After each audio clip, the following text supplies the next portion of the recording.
This coming weekend, one of the world's premier sports car endurance races, the Rolex 24 at Daytona, will take place at the legendary Daytona International Speedway.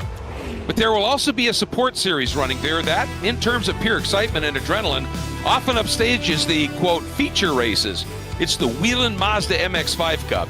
So, to pay homage to the famed 24-hour race, but also to give any 24-hour competitors and any MX-5 Cup competitors a chance for a little bit of a leg up. Tonight, the Spec ND Miatas of the full SenSims Esports iRacing Spec Miata series will return to the high banks and infield of Daytona's famed Roval. It's a relatively simple layout, but especially in the Miatas, it will be a supreme test of drafting and strategy, with microsecond finishes the norm, not the exception.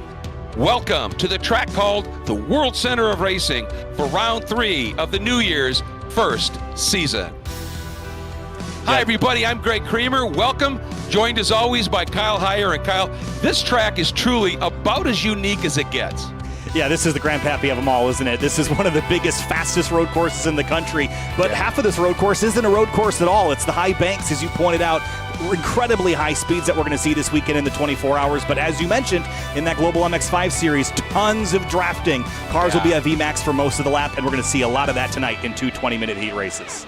Yeah, and a lot of that strategizing is where do I want to be starting that last lap? And you've got to be thinking about it as we take a look at this great track. Turn 1 at huge speed that you've got to get rid of down into turn 1. Then you get into that infield, and it's not particularly tricky, Kyle, but both the International Horseshoe, or turn 3, and the West Horseshoe, turn 5, have their tricky little nuances, don't they? They certainly do, and it's so flat, you don't have any banking to lean on at all. But there are passing opportunities there, and especially in cars like these MX-5s, you're not going to be carrying quite as much speed down there. You've got plenty of mechanical grip to lean on. It's going to be kind of rough and tumble down there, but as you climb back up onto the banking, that's when the chess match starts here. And as you pointed out, that run back to the checkers, leaving one of the final corners. It's turn 14 here on this map, but it's turn 4 on the NASCAR banking. That's what leads you back around to the stripe. When do you pop out of line and make that move to the end? That's what everybody's planning for tonight.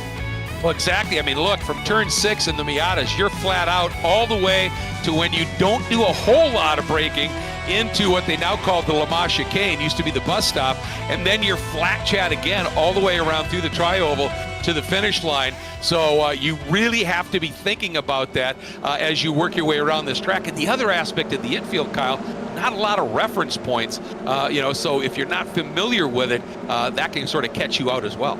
Yeah, certainly a lack of reference points, and I think a lot of drivers have also just come off of doing the iRacing 24 hours of Daytona last weekend, so your reference points, your braking points are all pretty wildly different than they were in GT3 and prototype machinery, but that doesn't take away the excitement of this racetrack. I think one of the most challenging corners for myself is the run down to turn number 1. Getting the braking right down here is very challenging. You do have ABS to lean on, Greg, but that doesn't make it any less treacherous coming in here at 125 miles an hour or better than that even. Right. I mean, ABS certainly is helpful, but, keep in mind, one, you're braking as you're coming through 11 degrees of banking at the tri-oval, then it starts to flatten, but you're also making the transition down to absolute flat, and you're turning the whole time unless you figure out a way, kind of like that car did right there. You just sort of straighten. You make your initial turn, kind of like sometimes how you brake at turn 17 at Sebring. You get your turn, then you straight line, and then you just do that wide arc in. But when you do that, somebody down inside of you can just release the brake for a second and pop up inside of you, and that way it can get kind of interesting here. Yeah, and we also noticed that there wasn't a ton of drivers in the practice sessions prior to this event tonight, but the field has filled up. We're over 30 cars now, and this might be one of those tracks, Greg, that you think you might not need so much practice because it's so big and so open, but there's a lot of nuance to the infield in particular, and maybe you throw it away in these cars tonight. In order to use the draft up on the banking, you probably gain some time back that way, but I think those that have mastered the infield are going to be the ones that come out on top tonight. And having you driven in that Daytona 24-hour iRace, what was it like in a prototype which you were driving through that infield kink? That had to be a blast. It's actually a lot nicer than it was in previous years, and I'll tell you why. I had run the LMP2 in the past. I ran the old Corvette Daytona prototype, and even the old Acura ARX 01 back before we had the modern prototypes. The GTPs are settled. They have enough downforce to take that flat out pretty easily, but it got challenging when you were timing passing a GT car, waiting for them to turn in and make the decision of whether or not you're going to go through, because if you enter that on driver's left and have to squeeze by a GT, it gets extremely treacherous. The bus stop is exactly the same way. It was not a race through the bus stop, it was a race to the bus stop. That makes absolute sense to me. Yeah, that would be very tricky. Having called a few of these over the years, whenever I'd see a prototype move to the inside heading into that infield kink, you just sort of wince a little bit. I'll tell you, we were watching in practice, Josh Soto, we were talking about, he was over a half second off of Olivier Piatek's pace that set the stage. Soto wasted no time here, just turned to 2:17.2 and is up. It's not by much, by 19/1000ths over Nicholas Rice-Puto early in this qualifying session with Jordan Rixigrini, who's your point leader, coming in right there as well.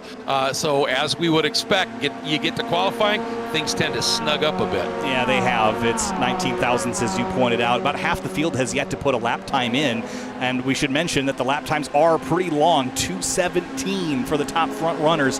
We were running in about the 1:32 to 1:33 second bracket back last week in Daytona in the prototype. So this is a much slower lap. But despite that, Jordan Rixigrini right now, as we're watching him on screen, 127 miles an hour, 128, 129 off into turn one. That is flying in a Miata that's this tiny. Absolutely it is. And we were seeing speeds that were a little bit higher than that in that fun race we did on the oval here, but you're still digging deep and finding some real speed. Now, Olivier Piatek in that practice session had turned to 2:16.8. So we're going to have to see as Camden Hibbett now goes to the front at a 2:17 flat. So I think next lap or so is when we're going to start to see some really quick times coming in. And I'll tell you, I was at the Roar announcing last weekend, and in GTP qualifying, Pippo Durrani absolutely obliterated the old prototype track record there by a second and a half. So, in real life, that track this weekend coming up is wickedly fast. And it was prime conditions, a lot cooler than it'll be this weekend. But tonight's a whole different deal, and can't wait to see it. There you see the temp scale, and right now overall both air and track looks pretty nice. Yeah, 108 Fahrenheit might seem fairly high, but I saw it well over that in our 24-hour race. It got up into the 120s, 130s. That's when things start to get a bit slick.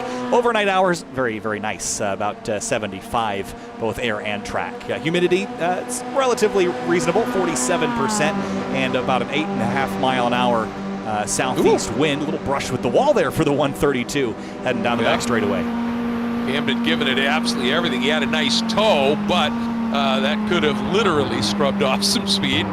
So it's a tricky move diving down to the inside, the number 21 of Ayrton Grimm. And I'm not familiar with Ayrton, but he's got a great racing name. Yeah, and keep an eye on this bus stop exit. This was the bane of many people's existence in the 24 hours in years past. There's an extra stage of curbing that they added in recent years. You see on the very far right of this shot there, right before the grass starts. But if you cut that or go center line over the grass and curb line, that will be a slowdown penalty. You see that car squeeze on through and stay on course. But that slowdown is just crushing to get, especially towards the end of a race. I managed to avoid getting a slowdown there in 360 laps last week, but I tell you, when you're pushing this hard in a pack of cars where you can't see what's ahead of you, you have to make sure you don't get this penalty. Well, and I think that it's exaggerated, obviously, in these ND Miatas, just because by design they don't have a lot of power. And so you lose that bit of momentum when it drags you down. One, it takes you a long time to accelerate back up. And secondly, you're probably going to lose whatever draft you had. And that's what we're talking about, isn't it? Yeah, right there. That would be a slowdown at full race pace. So something to keep an eye out for tonight in our 2 20-minute heat races. And I think the aggression picks up. Remember last season, Greg, we had a car barrel rolling through the trioval in a violent way. So keeping yourself out of trouble is probably one of the most important parts of this racing tonight. Absolutely. We thank Skip Rock there in the number 32 for falling on the sword and cutting that chicane to show us what we were dealing with. Still Hibbett up front. Soto, Rice-Puto, Jordan Rixigrini, and Deacon Greenfield. He has been impressive as he has joined us for this season. We've seen some real speed out of him, and one of my favorite guys, this young man right there, Andrew Gilliland, that we were just looking at. Really just fun to watch him drive when we have those onboard shots. Yeah, there's Deacon, and then we were just looking at Andrew Gilliland there. So Deacon, as you mentioned, up into 5th place, and then of course Andrew Gilliland, who had yet to put in a lap time, and he's running out of opportunities here. 3 minutes and 20 seconds left, and because this is a heat racing session, we won't get a cool down time. When that timer hits 0, it's time to go racing. I see him consistently looking in his mirrors, and I think he's trying to find somebody to get a draft with. And look at that, there's nobody behind him. And so he could be in a little bit of trouble here. A little smoke as someone was sliding off the nose there. But he will keep his foot in the throttle. He's got a bit of draft at the moment. I'm just keeping an eye on his speed, 128, 129. He's going to be 130 or better in the slipstream. 130, there it is, 131. So we're going to see even faster than that in the draft. And think back to our oval race we did here at the tail end of last season. We could see 136, 137 in the front of the pack. Yeah, absolutely. And that was, I think that was Jose De Las Casas running just a little wide there in the Barbie card. Right now, Andrew has these two guys up front. Oh, and then a square up move. I think that was Hibbett. Just cut down underneath. And that's going to be a good guy for Andrew to be able to draft off of if he can stay with him at this stage. Yeah, I think that's the key, sticking with the driver ahead of you, especially in the 24 hours last week. You'd get lapped by the guy in 2nd or 3rd, and you do your best just to stay in their tow and maybe find some advantage over the drivers you're actually racing as those leaders blow by you for what felt like the millionth time. But in 24 hours with no yellows, you can go quite a ways a lap down if you're off the pace, even a couple tenths of a second. We were seeing Deacon using the virtual reality goggles, essentially. Have you used those, driving? Are they, and if so, what's your thoughts on that? I have had the opportunity to try VR a couple of times, and I find it incredibly immersive. The only reason I haven't gone to VR is because I have to have a bunch of monitors for the broadcast setup anyway. The goggles are obviously a lot smaller and easier to have, especially in a small space, but the immersion that you get and the sense of space around you is just unbelievable. Look at that slide there through the bus stop. That was cool. Yeah, and seeing him go a little opposite lock there, that was great. Watch Seeing this. him actually do it in the car. Look at that. And he actually didn't even countersteer all that much. It just kind of neutral slid across the road there. That was cool. Yeah, he just let it sort of catch. And, that's one of the mistakes you can make when you're doing anything on an oval is if you do that if you countersteer too much when you're up in the banking and it hooks, it'll just take you right up to the wall. And so that was a good precursor for him of just practicing it out that way. Jordan Rixagrini has jumped up into 2nd behind Camden Hibbett, only a 10th off as we are running low on time, and nobody has yet dipped in to the 2:16s. That we saw Olivier Piatek be able to do. Where is he? He's back in 8th, so that's kind of a surprise. Jordan Butler was up on his lap, but he came to pit lane instead. Caleb Patry has had a rough start to the season, and through the trial now, he's up in the green as well. Let's see what he can land. 2:19, 391 is his best so far, and that will be a 2:18, 410. We'll jump him up to 2:19, 391. Never mind. I thought he was going to jump up, but yeah, he's it's surprising because we know how quick he is, and just to have him struggling with a little bit here, we're waiting for him to sort of just break out and get back up to where we know he truly belongs here. So as we are now in between qualifying in that first race, do want to say, thanks for joining us here, everybody, live on YouTube for the Full Send Sims Esports iRacing Spec Miata season. Full Send Sims, practice makes podium. That is their mantra. That is their everything. That's what they are about. And Cord Schmidt, coming from military sim background for work, but a real-world racer, and has combined those perfectly as he builds these sims, and it's amazing. We also need to say thanks once again to our returning presenting sponsors, 3P Logistics. Absolutely been phenomenal in their support now for a 2nd straight year, tailored trackside support, but also storage, maintenance, repair, transportation. Go to info at 3P/3P-logistics.com. And Final Turn Motorsports, a full-service prep shop and trackside support, and a Miata transmission builder. Check them out at finalturnmotorsports@gmail.com.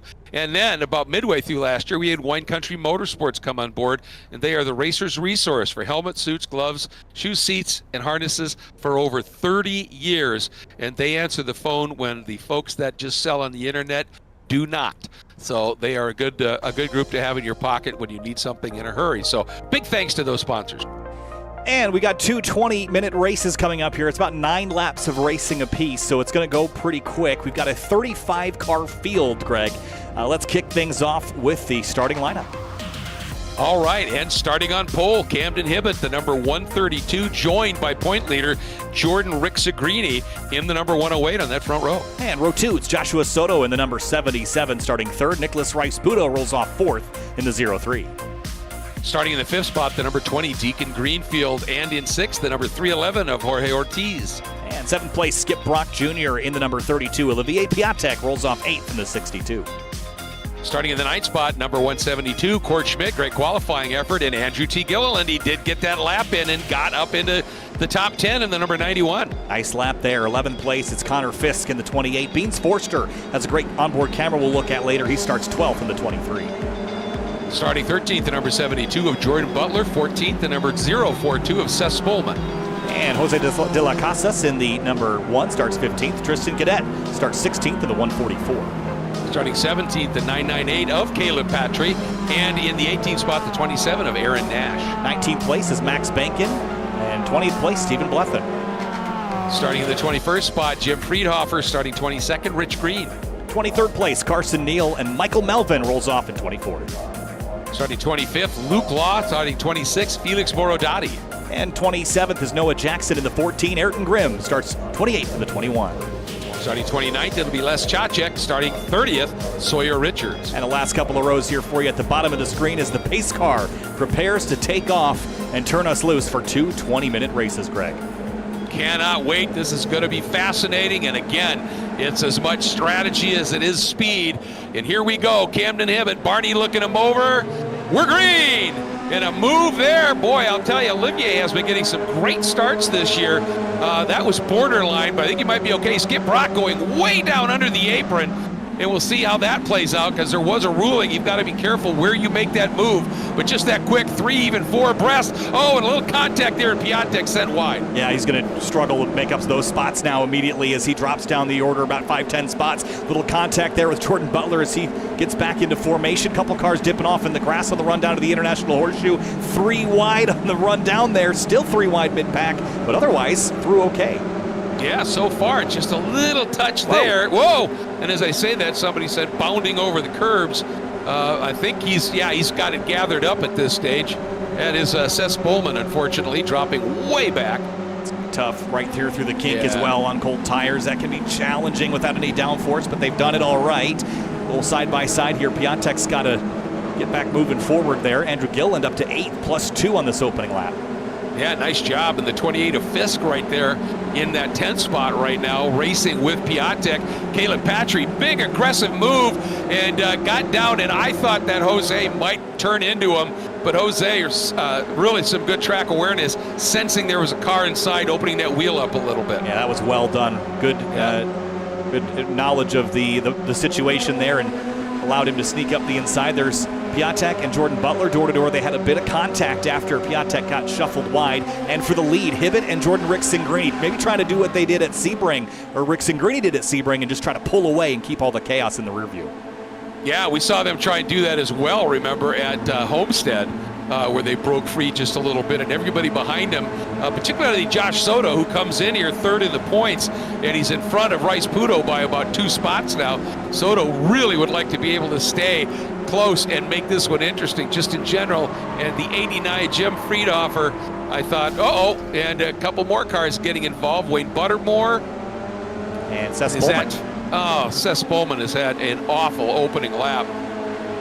Yeah, just looked like single car spins there. Just destabilized sure up on the rumble strips, and they look flat, but they are not, I can tell you. They've got some raised bumps on them that make them a challenge. Lap 1 complete. Hibbett leads Rixagrini, and Joshua Soto has not gotten left in the dust. He's right here. Yeah, he really drove a great run through that line, the Le Mans chicane. Was able to close up, get close enough that now he's right in the mix. Skip Brock having a really good race, up into 4th right now, chased hard by Rice Pudo, and those two guys right now are obviously trying to stay with this mix as well. And Deacon Greenfield continuing to impress. And look at that move by Court Schmidt, diving down to the inside. He's got Gilliland in that purple number 91 all over the back of him. And there's a look on board with Beans and the foot cam. I love this camera setup that Beans has for us. Gives us some great insight. Look at him pull right up to the rear bumper of Gilliland, who's having a great race so far. But they're losing that front 6-car pack that ends at Greenfield, so they're going to have to push and shove to catch that front group. I'll tell you what, just on the off opportunity here that Andrew does get passed by those two guys, Forster and Piatek. What an opportunity for him to learn from them because they have such pace. And then look at this scrum here. That is a real battle here with Jose De Las Casas in front of Bank and Nash, Fisk, Butler, and I think Blethen is even in that one. Yeah, pretty interesting scrap there between those 4 or 5 cars. One of the things I noticed watching the onboard there with Beans was these gear ratios. These cars don't make a lot of power. The gears are relatively short, and so that means that you're shifting, leaving corners while you're still steering, right? Typically, yeah. you're powering through the corner in 1 gear and shifting on the exit. Here, you've got to go through 1, maybe 2 gears by the time you track out, and that if you do that wrong, you can kind of jack up the drivetrain and go for a loop. Well, and it's also a lot easier when you're running paddle shift, obviously. But if you're doing the actual gearbox, yeah, that gets a little dicey. And look at this move here. Yeah, see Andrew is going to get freight trained here potentially. And a little bump and go there. Caleb saying to Olivier, "I'm with you, mate." This is what I was talking about. I'm sorry if I jinxed Andrew because they did get by him. But like we said, now stay with them. Learn where they're fast because this kid is quick. It's getting exciting up ahead of these guys for the top spot. Look at this, 3 wide for a moment into turn 1. Hibbett defends, Soto around the outside. Boy, he's trying the big end around here, and he's going to get squeezed at this stage. Rice Pudo is going to hang on, and Soto is going to be able to do it as well. And almost a touch there between Rick Segrini and Hibbett. And Rick Segrini's got the arc in. Hibbett's got the inside line, but Rick Segrini just carries more speed into the turn. He's going to come out in the lead. Now look at Rice Pudo filtering up into 3rd place. Dropped back 2 spots on the start to 5th. Here he is back in P3, pushing and shoving through this kink. This is easy flat in these cars. And then this braking zone. This is such a challenging, nuanced corner. This might be one of the more challenging braking entries on the racetrack other than turn 1 to get down to the apex. It's funny there watching how people are driving these cars in the faster stuff. You tend to turn in and then let it float out a little bit. And here everybody seems to be utilizing a little bit later turn in to that west horseshoe. Now this key run up onto the banking here, and Deacon Greenfield. This is a 6-car battle for the lead right now. This is superb. Yeah, it's so fun to watch. And if I recall, the last time we were here, we had the field split pretty quickly. And leader was able to break the draft and drive away. So have they learned not to let leaders skip away like that? Rick Segrini and Hibbett, they've been working together so far, but Rice Pudo is bound determined not to let that happen. And he's going to keep these guys honest. Nose to tail into the bus stop. This is such a tricky section. It's so fast and not forgiving at all. And you can see right there, Rice Pudo totally understanding. You don't want to be so close that you might tap the guy going into the bus stop because it's going to send you both flying. And great lines through there by that lead quartet in particular. And then here comes this battle: Forrester, Piatek, Patry, and Schmidt. And the one thing I was going to say, that guy you were talking about that broke away when we were here last year, Morgan Burkhardt, is not racing here tonight because he's racing here this coming weekend in the Michelin Pilot Challenge. And I called their test sessions at the Roar this past weekend, and he and his teammate Julian in the Victor Gonzalez race team, it was the Hyundai Elantra Ends, they topped 2 of the sessions, both of them really quick. So can't wait to see how that plays out. But man, is this good stuff. And Skip Brock getting aggressive, getting into the mix. He may have left that door open a little bit, trying to get around the outside, and I'm not sure that's going to pay off for him. Yeah, how about a story? That Burkhardt story is so cool. Isn't it? That a year ago he was crushing everybody in the sim, and now he's doing it in the real world. Little bit of trouble back at turn 1, I think. It's Connor Fisk around sideways. Let's see if we can find what happened to Fisk down here, if there was some contact potentially. Oh, yes. I think so. Nose of the 36. 36. Michael Melvin. That's a shame. Oh, he got hit from behind. Melvin got clunked by the 311 of Ortiz. Yeah. That's the old-fashioned accordion effect down there at turn 1. Yeah, and I mean, bump drafting's okay, but man, when you tap somebody and you're both at an angle, it never ends well. And Rick Zagrini, look at this. Got to the front a little bit. It immediately opens up about a 4/10 of a second lead. I'll tell you what, in a short amount of time, Kyle, Jordan Rick Zagrini has dedicated himself to this craft, doing a lot more time on the sim.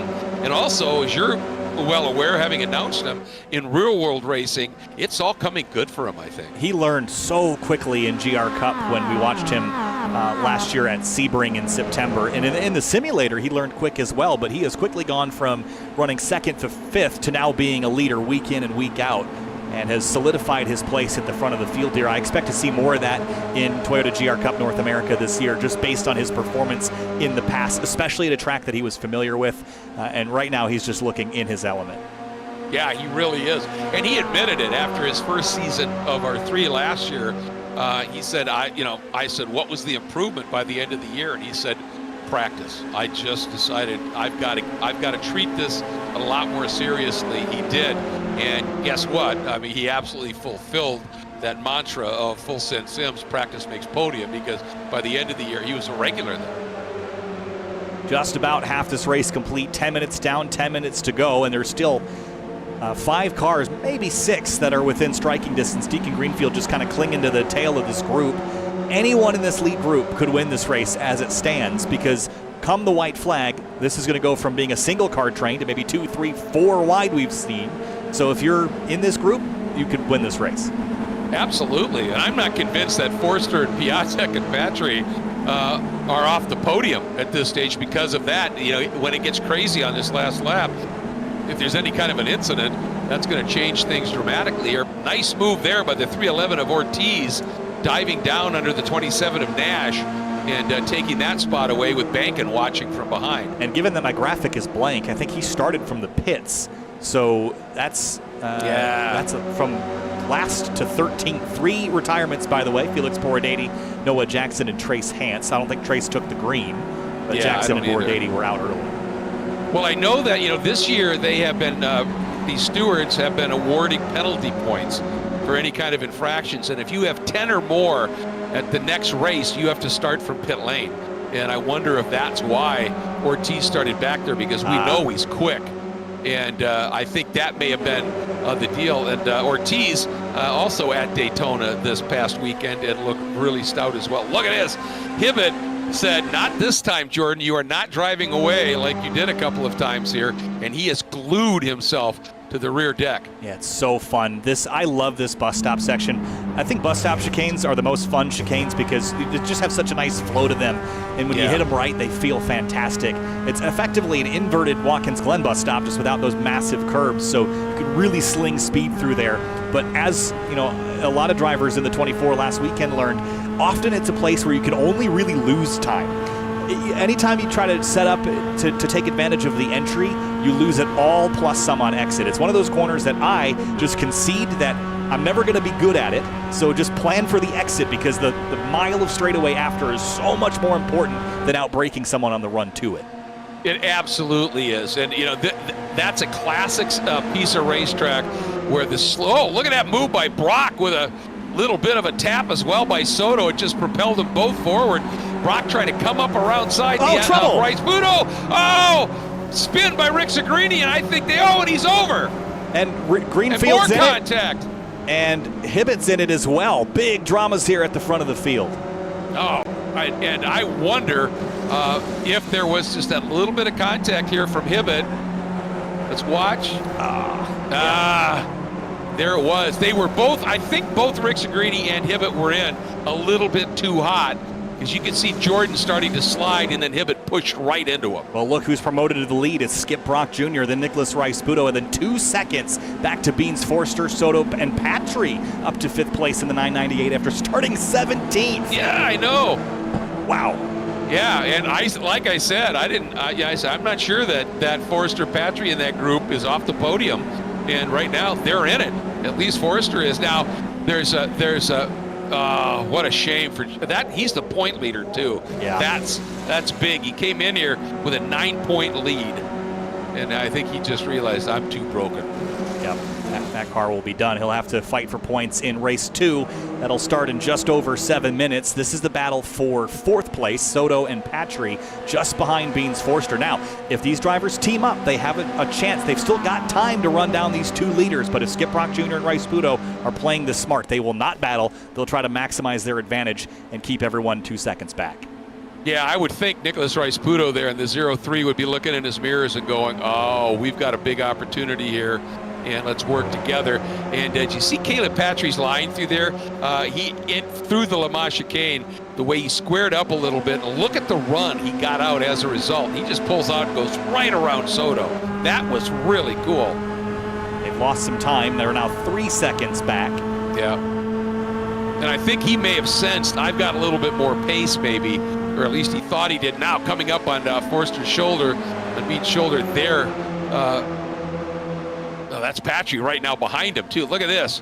Yeah, this isn't going to help him try and run down the guys out front, but this is sure entertaining for the podium. No, I don't know if they've already conceded it, because they wouldn't be doing this if they thought they had a shot. But on the straightaway, they did gain a bit. And Rice-Puto and Brock are now separated by 3/10. Forster's going to be wide there on exit at turn 1, and it's going to throw Piatek to the left, and they're still side by side for the podium spot. And it's going to bring Patry and Soto right back into it. See the shifting mid-corner like I talked about, and every time you have to go to that gearbox, you have to take your hands off the wheel right in the middle of a corner. And look who's sticking right at the back end of this queue, Kurt Schmidt.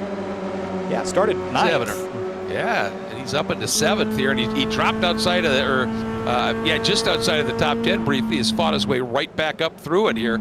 So having a really good run as we're coming up on our final 5 minutes.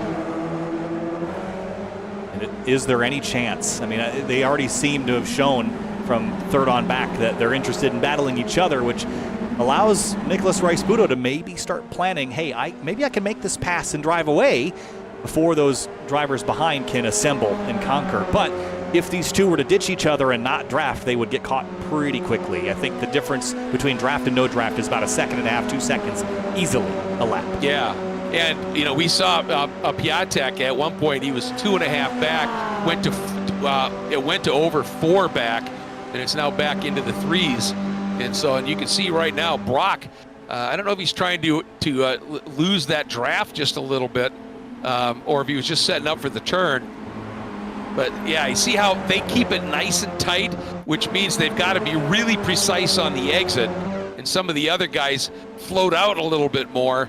But I think that ends up costing him some pace here as Jose De Las Casas under serious pressure here from Max Bankin. Yeah, a little wobbly there on exit for De Las Casas, and that's going to bring Bankin up to the rear bumper of this Barbie car. And he'll probably swing to the right or give him a push to maybe catch Andrew Gilliland, who's still running 9th, by the way, right behind Jorge Ortiz. Now I got a question for you. You're obviously well more versed in iRacing. The damage on the back of Bankin's car, it's got that rear deck lid folded up. Will he notice that he's got, it gets a bit draggy? I think you'd notice it more on the front, but absolutely, yeah, the damage will affect the aerodynamics of the car.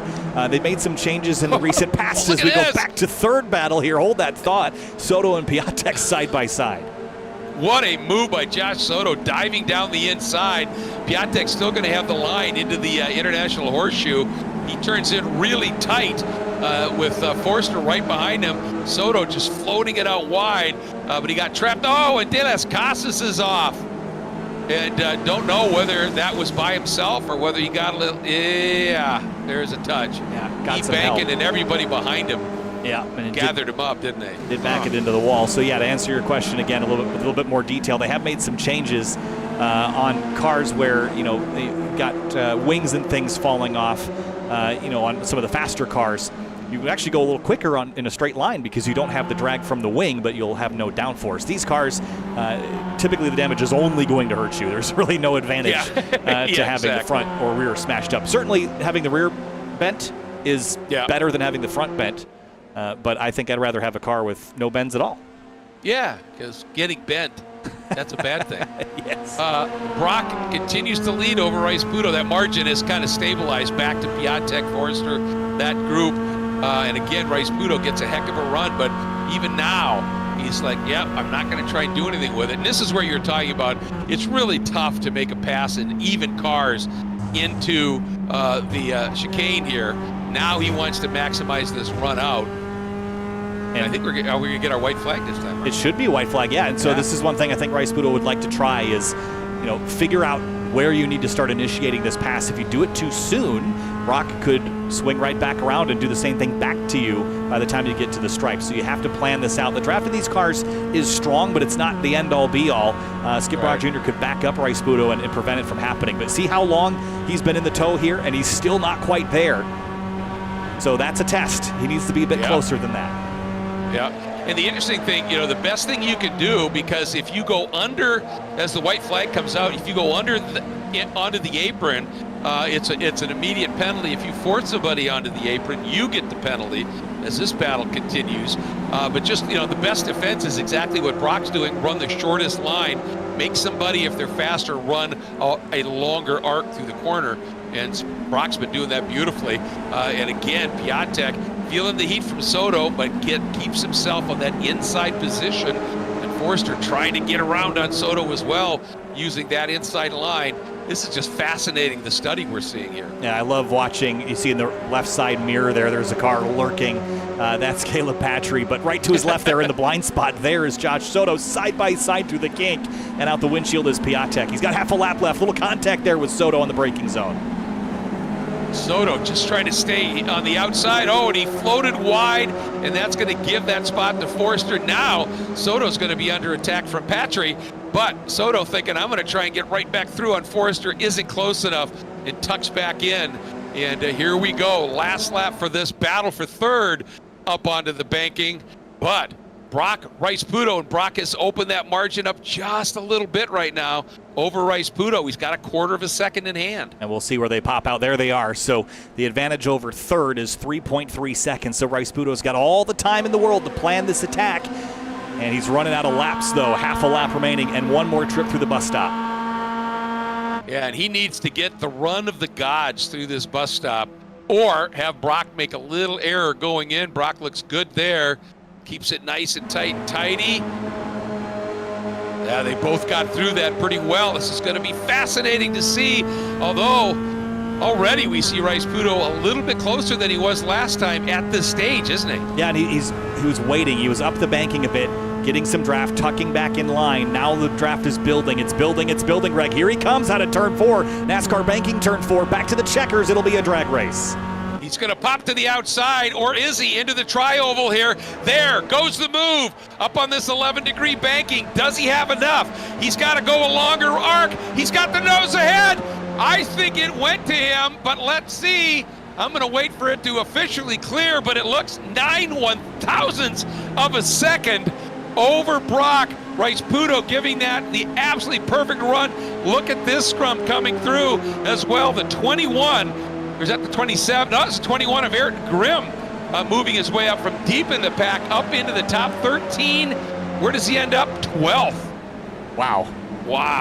That was awesome. And Piatek got that third spot with Forster and then Patry. That must have been fun as well. Yeah, let's go back and watch that between those drivers as they were coming to the stripe as well. There's Piatek, but watch for 4th. Yeah. And actually make that 5th. Patry and Soto. And look at them swarm. I mean, yeah, look how close that was. And the amount of ground they made up in Piatek by himself was phenomenal. But look at this, Kyle. And Skip Brock has to be absolutely beside himself right now. Look at that. That's what 9/1000ths looks like on a 3.56-mile track. That is unbelievable. He timed that to perfection. Had he done it any sooner, maybe Skip Brock could have swung back around and tried it again on him. So that was just well executed on all parts there. Well, and clearly on the preceding lap, when you were talking about it being a test for him, when he left too much room coming out of the bus stop, he realized, all right, I've got to snug that up a little bit, and he played it to absolute perfection. Yeah, here's a quick look at your race results here. Rice Pudo and Melvin bookending the top 10. Andrew Gillen grabs the top 10 there as well. But some of the notables that had some trouble in that, as we saw Deacon Greenfield drop down the order with that contact and crash. Yep. We saw the 108 of Jordan Rick-Segrini have to kind of throw things out. He'll have to start all over again here in race 2 to earn some points for tonight. Yeah, and Jorge Ortiz, I mean, what a drive he put coming from dead last as well. We know the speed he's got, and really throwing down a great lap there, or laps, I mean, to get up there. But, you know, the big story in many ways, Kyle, at this stage is Rick Segrini came in with that 9-point lead in this championship and gets essentially a DNF. And that's going to hurt. He's got work to do in race 2. Yeah, he certainly does, and it wasn't for lack of effort. He was leading the race when he got taken out. But, you know, the challenge is there, turn 1. When you run out wide, the track narrows up very quickly. We saw that happen a couple of times when drivers were officiating passes, and all of a sudden the track funnels back down, and the contact there, especially with a field of cars behind you that are hungry, can be catastrophic. So he's got some work to do, but he got that points lead for a reason, and I think he's capable of driving from the back to the front. Well, we saw Jorge Ortiz do it, so we know that it's possible. And if you play your cards right with the draft here, and also a little bit of help, you know, cars spinning and incidents and the like, it can certainly happen here. And, you know, the one thing we've seen from Jordan is he has just been so quick this year. But, boy, I'll tell you, it is going to be a little bit of a challenge for sure. The interesting thing in that incident, like I said, to me it looked like he started to slide with the rear a little bit, and as Camden came up underneath him, Camden maybe sensing opportunity, maybe going to throttle a little bit too soon and just pushed into him, but they were both offline to start with. Yeah, we can take another look at it here actually as well. We'll go back and kind of break it down a bit more. But you see the 108 runs out wide, but so is the 132. He was tracking that way as well. They make contact here, and then as they come back across the road, look at Rice Pudo, the crafty driving there to dodge all of that. I think it'd be really fun to ride on board with him actually as he navigated that mess. Let's do that, because how he didn't get into Greenfield at the end of this, I just don't understand. A little tap, and then here comes. Maybe that was close. That was close. Now watch. I mean, he gets hit here, but and then here comes Greenfield. Oh man! And how does Soto not just crunch into him? Unbelievable. Did a great job and ended up winning the race. Yeah.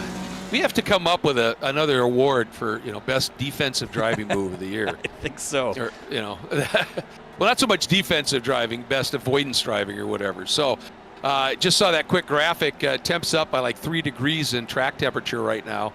It's still, you know, just a beautiful day out here. There's Camden Hibbett, who I'm sure would like to get a nice clean race here, and we know he's fast. This is going to be a great one. And with Rick Segrini coming from the back. And there's Andrew Gilliland taking a look at things, going, what can I do to be a little bit faster? You know, that's the thing that people don't sometimes understand, Kyle, is you've got to study.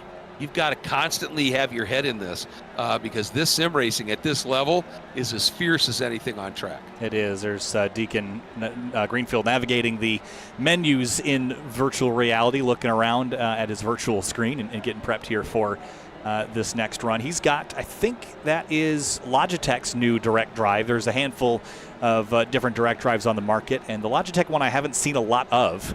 Obviously, the Fanatec's are pretty pervasive across sim racing hardware land, but Thrustmaster, Logitech, and a few other brands offer some entry-level direct drive wheels. They're becoming more and more common, Greg, and that just takes one less factor out of it, because all the wheels prior to this were gear-driven or belt-driven as far as their force feedback is concerned. Direct drives give you that immediate feedback through a servo motor directly attached to your steering wheel, so very, very quick response.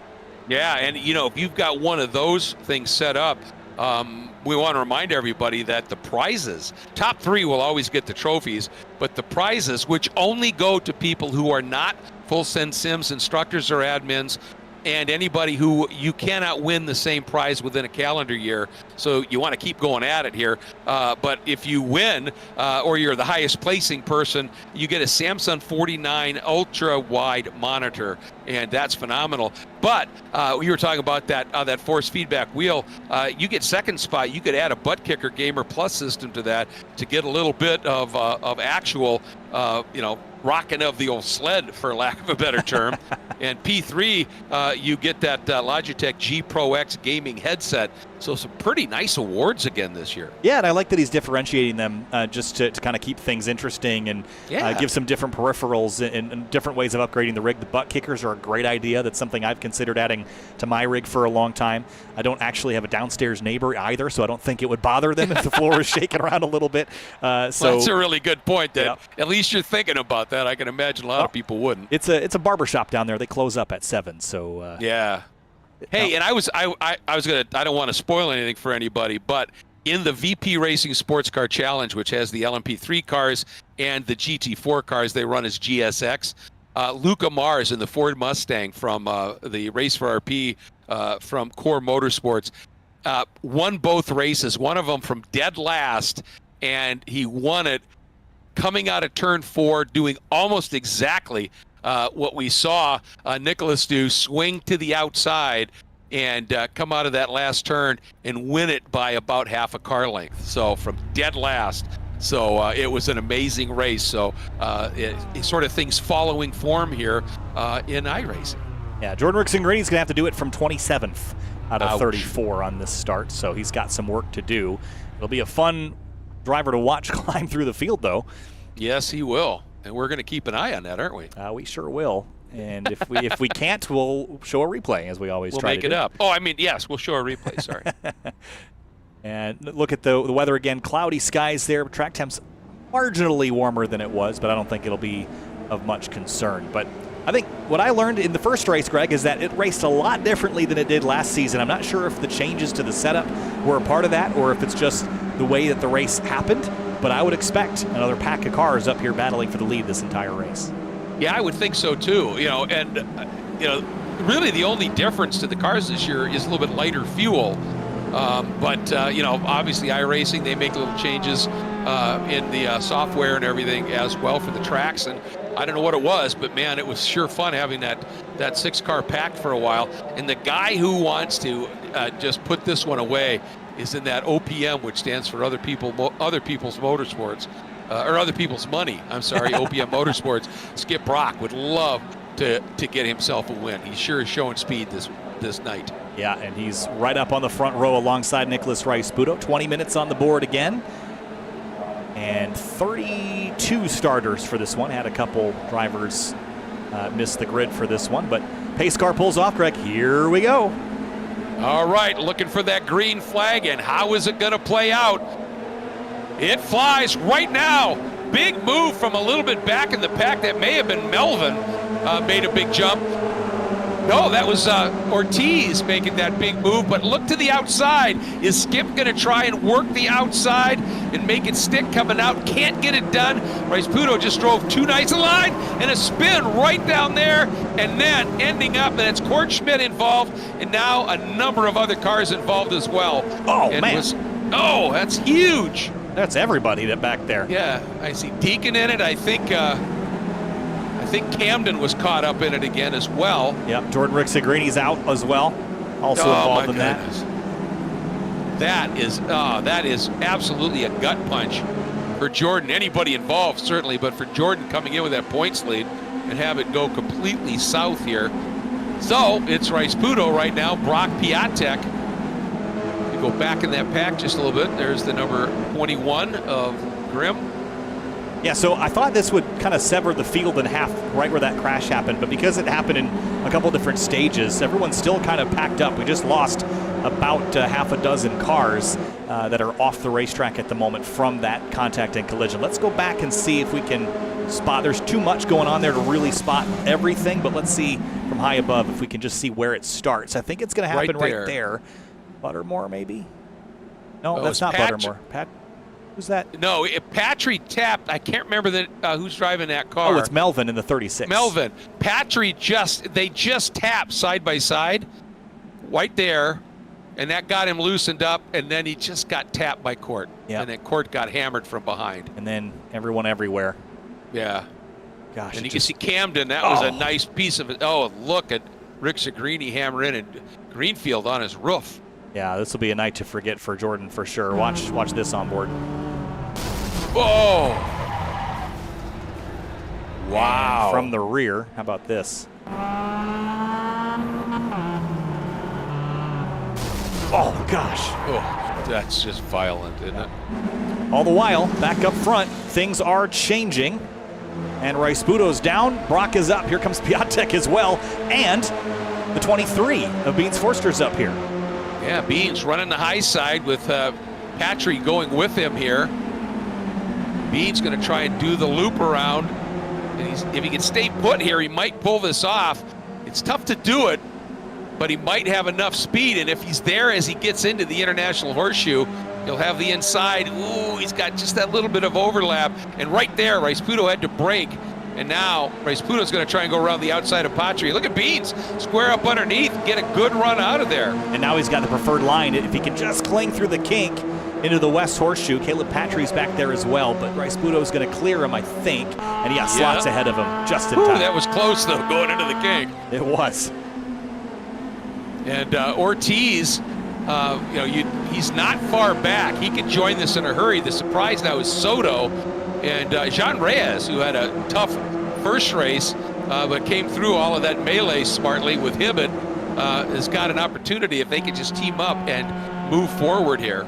And Hibbett actually, despite some damage, he's going to sneak up underneath the 29 there. Look at that. Despite some damage, he is moving forward still, so I don't think it's going to cost him a lot just to crinkle under the left headlight. Provided he can make up some track position, I think he'll be in good shape. Yeah, he did a nice piece of evasive and took to the grass, and then as he bounded, got caught in air a little bit as he got back on track. He didn't overreact to it and was able to straighten it out and go. So speaking of which, that's what that group of cars has to do here to run up and catch the back of this pack. And Ortiz now is there. So we've got our 6-car train again. A little wiggle there from Forster mid-bus stop, and that is always a nerve-wracking moment. I had one in the 24 where I went down there a bit too hot and had a big wiggle on entry, and it was scary for a second as Aaron Nash is going to bite the bullet down there. What a shame. Sport the iRacing graphics as well. Ooh, he might have got turned. That's what happened. I think he got gathered up banking. 41, and then right behind him is that Gilliland. It's banking, I think, 00. The 00's there. Oh, there he is. Yeah, I think that was Gilliland. You're right. Yep. Contact there. We're right back to mixing things up front. They are not going gently to this good night, are they, down there into turn 1? They are, absolutely are not. Oh, Brock running a little wide, carried a lot of speed in, and that's going to give Piatek an opportunity here. But Brock just sort of chops the nose there, gets back in front. Here comes Forrester down to the inside of Rice-Budo and not able to do anything. Oof. And Ortiz, wow, look at Ortiz square up. He just hooked her right there, didn't he? Dug in with every ounce of grip the tires could forage and throttled up. Here he is, side by side. Yeah, it's going to be tricky, though. He's got the outside through this kink. You can go through there flat if everybody's respecting everybody, and it looks like they did. Now is he going to try? He out-deeps Forrester. He could come out of here having moved up 2 spots from 6th to 4th. Yeah, he let off the brake. He hit the brakes and then let off and coasted a little further. It looks like they were daring to the braking point, and then once they both hit the brakes, they're like, all right, I can go deeper than you, and they let off the brakes to get to the apex quicker. Little contact, though, there as Ortiz gets pushed wide on Patry. Well, how about that? From the kink to the exit of 6th, Ortiz went from 6th to 4th to 6th. It's just crazy stuff here. And, of course, that little exchanging has allowed that group of 4 up front to get a little bit of a breakaway. But these guys, Piatek just lose a motor? Did he get touched? Something broke, I think. He is out. Just took a hard left off the banking and... Yeah, that was bizarre. Let's see what happens here. looks good there. It was commanded. It wasn't like he had a hardware failure or something, but he just had to stop. So hopefully everything's all right. Yeah. But I wonder if in that transition he caught that down to the inside, and I wonder if it broke something on that right front corner. Bryce Budo and Skip Brock Jr. nose to tail here, and they are about half a second clear of that second duo, Beans Forster and Caleb Patry. Then Jorge Ortiz is right behind as well. 13 minutes to go, and kind of paired up. I was going to mention that, about gaining 2 spots and losing 2 spots in as many corners. Well, yep. iRacing will give you a race stats, which will tell you how many lead changes we've had. It says 0. I guarantee you that it will not be 0 by the end of this, but my favorite thing about this is it only tells you at the start-finish line. And when you do races at Talladega with the stock cars, you could see 80, 100 lead changes. It might only record 20 of them because they trade them back by the time they get back to the stripe. Oh, look at Ortiz here, getting aggressive again, trying to get to the outside this time of Patry so that he can have that line through the kink here, and he did a beautiful job. He actually pinned Patry a little bit to the inside, and that tightened up Patry's angle, and it scrubbed some speed, and he got through. Yeah, and I'm with you because it may show no lead changes here, but there's been a couple of times when Bryce Budo is nosed ahead. There's no question of that. And look at Ortiz, once again, going about it a different way this time, going from now 5th to 3rd, and using different lines here because he doesn't want to give it up again. And Forster following him now, had to give up the spot for a moment, but I think it'll just be another draft battle back to the bus stop and then back to turn 1 where we've seen the field bunch up every single lap this race has given us so far. Did Beans have to get rid of the gas socks because he had it on both feet and it was confusing him? Maybe, but it's not slowing him down any. Heck no, it's not. He's really, this is such a fun race here. And tell you what, I think maybe Hibbett does have something wrong because he's just dropped another second, and they're now 6 seconds behind, unless he and Reyes and Grimm are really scrapping with each other, and that might be causing it. But yeah, I think they're going at it pretty hard back here. Whoa, big bobble on the entry. Both those cars out of control on the brakes. That was wild. That was, and nice job by Ayrton Grimm to hang on to it there. A lap car, the 144 at Tristan Cadet, came back out of the pits after that early crash. And back up front, here comes Ortiz to 2nd on the outside, but he has no help. Yeah, he might get up there, but it's not going to last, I don't think, unless he gets one hell of a side draft here. And now this is where he's going to start losing a little bit of that. Ooh, that was really close. So now he's going to swing way out. And you get outside like that, you will always leave yourself vulnerable to somebody just overrunning that corner a little bit and tapping you, and everybody behaving nicely. Did I just see, were they 3 abreast mid-turn 1 for just an instant? They gave it a shot. I'm not sure if they got there, but they gave it a shot. Gosh, this is good stuff up front. It was not like this last season. We did not see the raceability in these cars. I'm not sure, the setup changes again were just fuel, but I think lightening up the car by a couple dozen pounds is enough to wake it up so that you can make these changes and not lose so much momentum. Take some inertia out of the car, and I think helps the racing a lot, especially on these point and shoot infield sections. Absolutely, and look at Ortiz now trying to go for 2nd. And I think you're right, because it doesn't take a whole lot of weight loss for a car to get a little bit more responsive, does it? No, it certainly accelerates better, it corners better, it brakes a little bit better.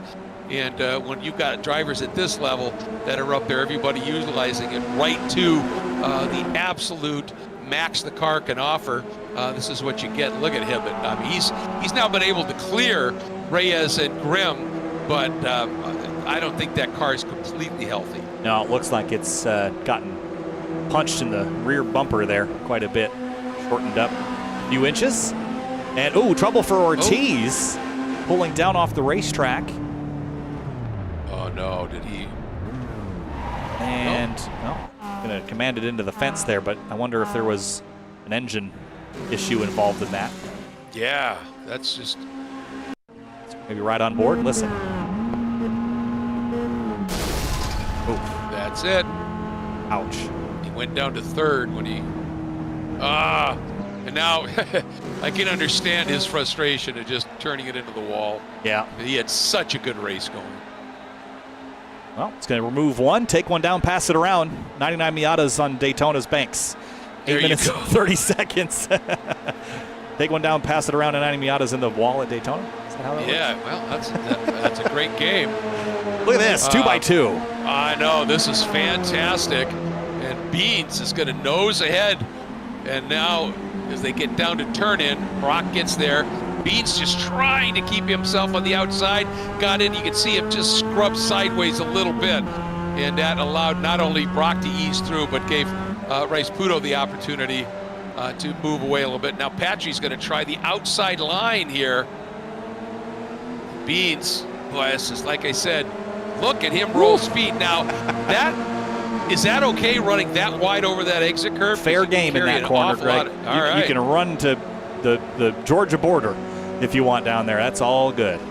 All right, so yeah, you could see how much more speed he could roll through that corner. Yeah, that corner, I've run wide there a bunch in the 24. It really just turns into kind of a speed versus distance thing in a car like this.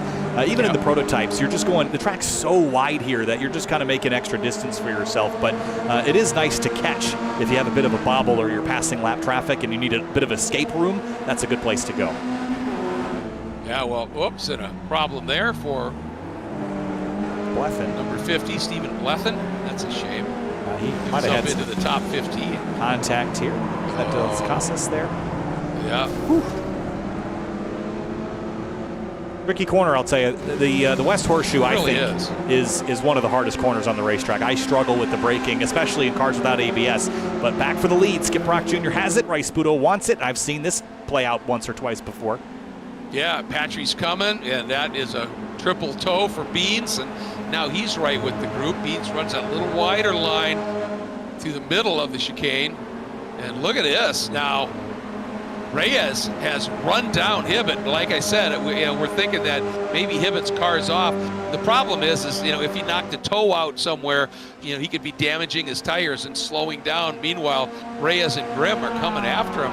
Obviously, Ayrton Grimm had to, he benefited by that big schmozzle and was able to come through it, but he's not exactly losing ground to Reyes and Hibbett, so he's doing a really nice job. Welcome to the series. Hibbett just did a 2:19.7, which is only about, well, it was half a second to 7/10 off the leaders, but he was also without draft, so maybe that has a component as well. Here's Rice Puto and Patry, little contact there through turn one. That'll open the door for Forster. He's going to take him 3 wide on the short shoot here. That was dicey, and that'll shuffle Patry back to 4th and Forster up to 2nd. I'll tell you, Beans being opportunistic here, and now Patry gets repassed again by Rice Puto, slips to 3rd. But look what happened there, that little bit of an exchange, and look where Skip Brock sits already. Yeah, 6/10 clear of those two, but I don't know that he's going to be able to keep it with 3 very determined drivers behind him pushing and shoving on the banking. We'll see this gap close up probably by the time they get to the bus stop, if not a little sooner. Yeah, it's kind of closing up already just a bit, but it was just a great example of, in these cars, you go side by side, you duel a little bit, you slow each other down a smidge, and because they are such momentum cars, that guy that rolls through that corner nice and clean can really make some hay here. But this is going to be the telltale about how quick these guys come back after. Yeah, 7/10 of a second is the gap down. You'll watch that gap come down pretty quickly. Skip Brock already doing slower speed than those that are trailing. Now 6.5 tenths. Now it's 6 tenths. It's a tenth every couple hundred feet. 5.5 tenths. 4 tenths. Rice Puto knows from how to handle this after what he did in that in the first race here, and that this is not the time to try and make some big move. Just push Beans forward, and look at that. That gap's actually at this point already gone. Yeah. Boy, and Nicholas got a great run out of there. And I wonder if he'll use it to push Forster through, or if he'll go alongside and maybe take Patry. They're going to push. No, don't push the pusher. You know how that goes. Yeah, exactly. Now he moves out, and I think that was just he did not want to make a move there. He was just moving up to let the air slow him down just a little bit. Boy, right on the edge of that apron. He's trying to get down underneath. Beans and Brock here should be, what, 2 laps to go now? Yeah. Oh, Rice Pudo looking down to the inside. Beans carried just enough speed in, and Rice Pudo was very gentlemanly right there. Yeah, and when you're in a line like that and you're pushing front to back, and there's a handful of cars in that train, once the energy is all the slack is taken up like a freight train, that energy has nowhere to go but out. So as you add more cars to that and pack them in tight, someone adds a little energy to it from behind, and everyone just gets basically blown out the sides from all that pushing energy. There's nowhere for it to go other than out or forward, but when the forward stops, left and right, you all spin out and crash. I've seen that happen so many times, and in the oval world, it's called "don't push the pusher" because you can only see the car ahead of you, not 2, 3, 4 cars ahead. So if there's an obstruction or lap traffic or something, that can turn ugly real quick. It's kind of like orbital mechanics, isn't it? You apply a little more energy, and you got to go to a higher orbit. Yeah, I really respect the way that the announcers talk about. Restrictor plate racing or super speedway racing. They use the term energy a lot, and I think it should be used more across the board at tracks that require drafting or any kind of cooperation, because all it is managing kinetic energy and where you're placing it at particular points to go forward together. Well, then, if you drill down right to the base of it, everything about racing is just an exchange of energy. Exactly. And so I think that makes absolute sense. Now, here we go. Things are starting to game up a little bit. As Rice Pudo decided, I'm going to get out of this queue, see what I can do. And the answer was nothing. And the smart thing was Patrick just said, well, I'm not going to force that issue. And I wonder if Rice Pudo is reacting to the lap car that we have coming up. Is that Grimm? It is, and I wonder if this is the same deal we had just, engine, same thing. That was a misshift on the oval because you're just trying to maximize your shift speed. And if you do it a bit too quick and you rush it and you miss that gate, game over. Yeah, what a shame. He had such a good run going. That moves Law now up into 7th. Jose de las Casas into 8th. Bank in 9th. Spolman 10th. And white flag flies. And young Andrew Gilliland just outside of that top 10 right now. And here we go.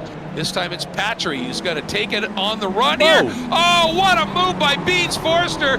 And then Patry gets gathered up, and Brock, the leader, carried in so much speed when Beans got under him, he snapped sideways. That was a brilliant move by Beans. A lot just happened in the last 10 seconds. Yes, it did. Gosh, Forster Holy cow. Down the inside, and Patry kind of got blocked off there. Remember, blue flags are mandatory, but where's the 125 supposed to go? Ooh. It was already at the edge of the road. This is looking at a replay here from a moment ago. Where's that lap car supposed to go? You can't hit the disappear button. He's already at the edge of the track, and he just gets run into, and then you see Skip Brock go off the bumper of Rice Pudo, and now Forster's 1.7 seconds clear. Yeah, I initially had missed that little touch by Rice Pudo onto Brock right there, and that's a real shame, and I'm sure that's going to be looked at here. And Andrew Gilliland, I just talked about him. He was 11th, and he just went by all these guys. He's 8th. Now, and Jose going in way deep to the inside. Look at how calm Andrew is. Just, okay, I'll work the outside. And that had, again, Jose, when Andrew was able to stay put like that, that just pinches the car to the inside to the point where they can't track out as fast, and they scrub a little bit of momentum. And Andrew just so calm. Let's go. Watch him check his mirrors. He's the eyes up. Know where the track goes at this stage. He's looking in the mirror more than he's looking out the windshield. Just keeping an eye on Jose de las Casas to see what adjustments do I need to make. Still up in the windshield there. And back down to the road just for a second, just to know where you're going. All the while, up front, we should keep an eye on these front two. 6/10. Oh, and Forster's got to slow down. I think he made a mistake. Oh, unbelievable. He's slow. He's trying to burn off the slowdown before they get back to the stripe, but Rice Pudo's coming with a big head of steam. Oh, my goodness. Beans now, what can he do? Drops down, but Rice Pudo's got the mojo going. And Beans, right now, he has just got to keep it pinned and hope Rice Pudo pops to the outside. I don't think he's as close this time. No. Beans Forrester wins it again by only 45 one-thousandths of a second. And then this is Hibbett. Reyes going for that final spot in the top 5. And Hibbett hangs on to it. This is Bankin, Gilliland, Spolman all coming back to the stripe. This is for 9th. Bankin's going to steal it. from Yep. Gilliland, who grabs 10th, and Spolman just behind. Wow, that was fabulous. And we got this bit of battling here. That's Wayne Buttermore and a recovering Court Wagner, who's going to get that spot here. This is for, or Court Schmidt, I mean. This is for 16th. And that's going to go to Buttermore. He just had too much of a head of steam going. Here's this, Jordan Butler and Deacon Greenfield. This could come down to the wire here between these two. Yeah, these guys, both of these guys are quick. Oh, Deacon, look at him just played pitch and catch. Got a nice run down to the inside. So Jordan sweeps right. I don't know that he got a slow. Maybe he did. No, he's going to tuck in line. I think this might have been intentional to try to tuck in to be the one on the offense here. That's a pretty clever move, I think, Greg. It sure is. I thought maybe he got a little crossed up, and that was how he had to save it going high. But now that I think about it, that may have been exactly what he wanted to try. Might not pan out though. I think he's not going to get back there. Almost to the checkers. Oh, how close is it going to be? He's coming. He's coming. No. Well, I think when you look at it as he would have lost the spot the other way around. Exactly. It was worth a shot. Worth a shot, no question about it. Wow. That was crazy. Whew. And, I don't know what it is, because the way that Deacon is looking around, it's the same way somebody with monitors would be looking, turning their head and everything. But with that virtual reality goggle, it just looks so funny. But Beans, he's earned a couple of pastries. I've never seen a donut done in a Miata before, but I like it. I like it. Boy, in that tight little turning radius, you can do a mighty, almost no hole in that donut. Here is a look at your race results, Greg. That was a fun one. Beans Forster wins race 2 by 45 thousandths. Had to make it interesting at the end, didn't he? Yeah, he did. And here's a little perspective for you. In the 2 races here that we just completed, the combined margin of victory was 54 one-thousandths of a second. How about that? That's just insane. Yeah, and Rice Pudo, he was well poised, and obviously he'd had stuff figured out from that first race. And then that little bit of a moment when everything went absolutely kittywampus down in that little chute between 2 and 3 over there. But wow, yeah, Beans just absolutely a brilliant drive. Skip Brock, another podium, a second and a third. It's nice to see him delivering here and end up on the podium. I know he would have liked to have had that first one back. Nice to see Caleb Patry back where we know he belongs. And very, very racy. And of course, Camden Hibbett, a nice top 5. Yeah, Jean Reyes in 6th. Luke Law, new name this week, finishes 7th. That's a really strong run there. Jose de las Casas, Andrew Gilliland grabs a second top 10 of the night. Seth Spolman rebounds after some issues in race 1. But looking down the order there, some of these drivers had to navigate some dramas early with that lap 1 collision in race 2, but they were able to rebound for at least a top 20, Greg. But this last page, though, are cars and drivers that did not have such a good day. Yeah, I mean, Olivier Piatek there, Jorge Ortiz, who was so quick, had an engine blow. Soto caught up in that big wreck. And the other guy, Jose de las Casas, a really good run. But there's Jordan Rixagrini, and that's huge, considering he came in here with the point lead. So things are going to get turned upside down. Now, you do, I believe, have the opportunity to throw out a race, don't you? Yeah, you should get one to chuck away, so that will help some of the drivers and teams throughout the entirety of the season. But let's talk to a couple of our podium finishers. I have a few of them in there. I see Olivier Piatek. Where did he end up in this one? In this one, down quite a ways. Yeah, but did he have a podium in the first race? Yes, he did. So let's talk to Olivier Piatek. Comes home 3rd in race 1 of the night, but race 2 didn't quite go to plan. Olivier, take us through your evening here at Daytona. It's always unpredictable. It just didn't pan out in race 2. In quality, I honestly didn't want to risk it. Just want to get a good lap and no draft. So I put down only a couple tenths off. So I was having to pace. And then I was just trying to be a hero on the start of race 1 and spun myself on Nick's nose. It was just completely my fault, just being too aggressive on the start. But it happens. Got back to around 15th position and just working right up with Beans. Me, Beans, and Caleb, we were just going through the field. We were really rapid. We were catching on leaders, and we had a big wreck eventually. We just got there, and I got P3 out of it. Yeah, you did. And I'll tell you, I love that you said trying to be a hero on the start, but you have really nailed some great starts this season already, so I understand why you're sort of want to do that. What happened in that second race? Because we knew you had speed, and then you really had struggled in that second race. It caught up in one of those incidents. No, so actually I was trying to work with my teammate, real teammate, Skip Brock, and coming out of the backstretch, my graphics card decided it had enough of working.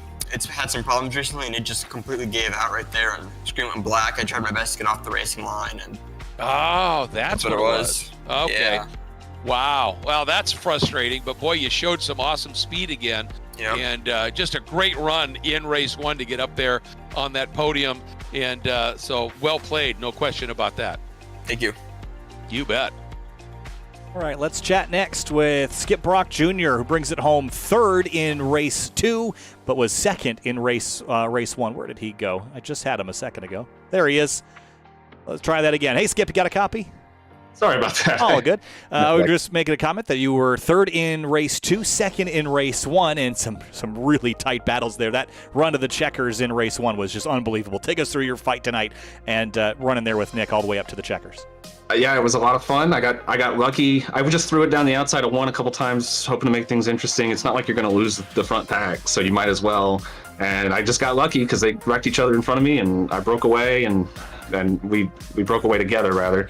And I knew he wanted to stay behind me. I tried to kind of move over and let him by, and I thought he had better pace than me anyway, so I kind of wanted him in front of me regardless. But I knew with him behind me, I was pretty much a sitting duck, and that's what happened. Well, I'll tell you what, Jordan Butler in that second race, something you might want to think about in those scenarios, he faked a mistake. Yes, and I'm not going to lie, I've done that at the Nürburgring in the second carousel, but you risk the person behind you, if they're close enough, you risk them running into you, or they're just going to slow down with you, and then you get swamped by the people. The other cars were only like 2 seconds behind, so if I fake a mistake, I might end up 4th, 5th, 6th. Well, that's a really good point there, too. What I'm delighted about, Skip, is, the fact that we have seen you with some absolutely great pace since this series started last year. But you seem to be sometimes one of the unluckiest drivers out there. It just getting caught up in stuff that's not your deal. And I am so delighted to see you not only on 1 podium here, but 2, and up front where we know you can run. Absolutely great job in both races. And I'll tell you, being able to hang on for that third after that big moment down in turn 1-2 section in that second race, just a nice job there as well. Really proud of you. Way to go. Thank you. I've banked in my credit of bad luck, and finally it turned into good luck. There you do. You were able to withdraw on that. That's awesome. We look forward to you getting all the way to the top step of the steps of the box soon, man. It'll happen. I know you. I know it will. Only a matter of time. Thanks, Skip. Thank you. Let's chat with Nicholas Rice-Budo, who won race 1 and came up short in race 2 by just 45 thousandths of a second. The margins were tiny tonight, Nicholas, but you were right up in front all night long, navigating battles and crashes and spins and things up front. It was dramatic, but certainly fun to watch and I'm sure be a part of. Oh, it was a blast. I love racing at Daytona. I didn't really get to race too well last season we were here. I got rolled 100 times, so I'm back. So. Yeah, I think that remains the record for number of flips. So yeah, most devastating crash in full Sense Sims history. There you go, man. It was spectacular. But absolutely great job tonight. And I said right at the end, I did some quick math. You were involved in both races for the win, winning the first one, second in the second one. The combined margin of victory was 54 one-thousandths of a second. Yeah, that's crazy. Just insane.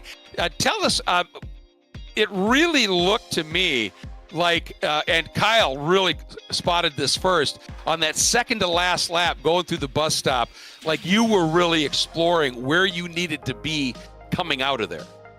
Yeah. Are you talking about the first race? Yes. Yeah. Yes. Yeah. I was going to try to time it because my car had some damage. So I was a little down on power. So I really had to time it perfectly. So that's why I floated up a little bit before I dove back down to get the run.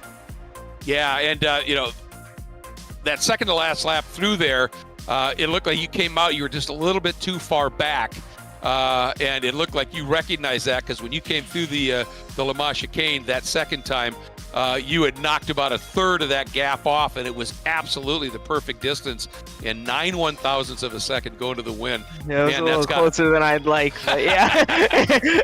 I wasn't sure when I crossed the line who got it. But. Yeah, absolutely. And, let's look big picture here. Win in the first race, second in the second race. Jordan Rixagrini having a really tough day. You're coming out of here with the points lead. Josh Soto not having a great day either. You're going to be up top, man. Well done. It was a good day for sure. Yeah, it was, and it's always fun to watch you drive, bud. Thanks so much. Thanks for the broadcast, guys. I'm gonna have fun watching this. Yeah, I bet you are. All right. It's a good one. Thanks. And Beans Forster brings it home in victory lane. And Beans, we got you up on Zoom, so we'll pull you in this way. What a great battle that was up there at the end. Things got a little dramatic, though, coming around to the checkers, and it just happened to pan out your way, but it doesn't always go that way, so I'm sure you're stoked. Yeah, that was awesome. I mean, being in the front after the past 2 bad weeks that I've had feels pretty good. But I saw that Nick got a hell of a run out of the exit of the bus stop on that last lap, and I'm not even to NASCAR 3 yet, and he's already gaining like 2/10 on me. So I figured I had to try and pull some move out of my bag of tricks, and just enough, but it worked. Yeah, it did. It worked great. But, I mean, it all started, Beans, on that last lap. That move you made down into turn 1, you came one from a long way back, and you made it stick, which was really impressive. And it was so startling to Skip and to Rice Puto that Rice Puto just tapped Skip and got him crossed up. But that was just a mega move. Did you have an idea that was going to work, or did you just say, I'm just throwing it in there and hoping? I'm going to say that was completely planned. Yeah, and did you notice you can't see either hand with his fingers crossed? It was a great move, man, and you exited with that nice little gap. But like you said, Nicholas wasn't done, was he?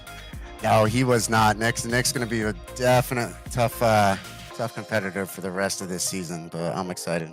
All right, got to ask you the really important question though. What happened to the gas socks? Oh, they're dirty. So you're one of those guys.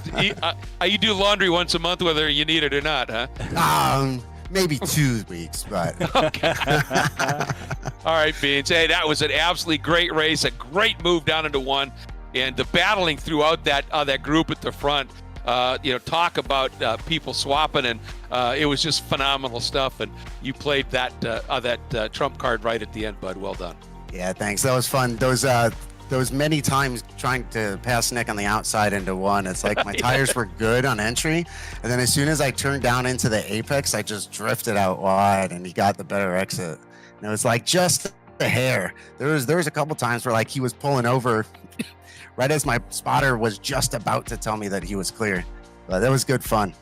Yeah. Hopefully we can keep that up. Well, and maybe then you set him up by having him protect high, and you went down low. Whatever it was, it worked, brother. Well done. Thanks, guys. Thank you, Beans. Congrats. Yeah. And Greg, final thoughts here on Daytona. This place rocks. We know it's so fun, and we get to watch an endurance race on it here this weekend. But we've got some other really fun tracks up on the schedule as well in the coming weeks. So we saw a lot of great racing here at Daytona, but still plenty on the way. Well, and our next track, you think about a really fun chicane about the bus stop at Watkins Glen, running the cup track, so no boot. So again, fast, lots of drafting. And with that in mind, I want to remind everybody, if you're not really familiar with that Watkins Glen Cup track, this coming Thursday, we're having our next driver school, the Full Send Sims driver school at the Glen Cup track. So if you're not familiar with it, if you want to hone your skills there a little bit, check that out. All you have to do is go to fullsendsims.com and sign up for it, because that's where we'll be running next Tuesday night. But this racing here, it's going to be tough to beat. Like I said, those margins of victory were insane. For most of the race, 6 car packs battling for the lead. This place always delivers. But Kyle, I cannot wait to get to the Glen. I know that's a track so special to you. It's going to be a blast. Home track. I love it every time I go back there, sim or real world. I don't get a lot of opportunities in real life to get back there as much as I used to. So I'm very, very excited for that. But lots of good things on the horizon. After Watkins Glen, we head to Sebring, which we've done a handful of times, and we did it at the beginning of the season as well. It never puts on a bad race. No, it doesn't. So, and then Lime Rock, then Road America, Miami Homestead, the full infield road course, Road Atlanta and Virginia. Doesn't get a whole lot better than that. And as we saw that sun bouncing off of Lake Lloyd, we're going to wrap things up here. And as always, we send you off with a big thanks to Full Send Sims and their remarkable sim program, as well as the sims that they build. Practice makes podium. So a huge thanks to them. We also want to say thank you to Final Turn Motorsports for their great support from the very onset of this championship, along with 3P Logistics, and also joining them midway through last season, Wine Country Motorsports. Big thanks to all of them. A big thanks to Finney and Dakuna, who does so much behind the scenes for Sim TV here and getting this all set up. And of course, for Kyle Heyer, I'm Greg Creamer. Thanks so much for joining us. We'll see you next Tuesday night from the Glen. And remember, tune in this weekend, the 24 hours of Daytona real world racing at this glorious speedway. Take care.